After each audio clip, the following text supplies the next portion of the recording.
अस्सलाम वालेकुम viewers, welcome back to my YouTube channel daily tips with Asma. हकीम नाम का शुमार लड़कों के नामों में होता है। हकीम एक इस्लामी नाम है। हकीम नाम की इब्तदाई तारीख अरबी ज़बान से निकलती है। हकीम नाम के लड़कों के लिए खुशकिस्मत नंबर 4 माना जाता है।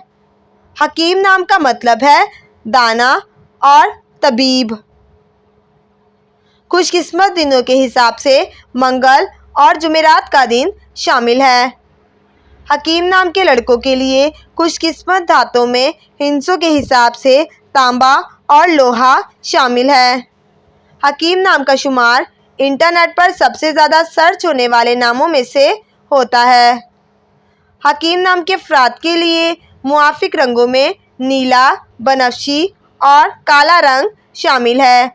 हकीम नाम के अफराद के लिए मुआफिक पत्थरों में नीलम पत्थर शामिल है। फ्रेंड्स, अगर आप अपने नाम का मतलब जानना चाहते हैं तो कमेंट बॉक्स में अपना नाम लिखें। इंशाअल्लाह हम आपके नाम की वीडियो ज़रूर बनाएंगे। Thanks for watching. अल्लाह हाफिज़।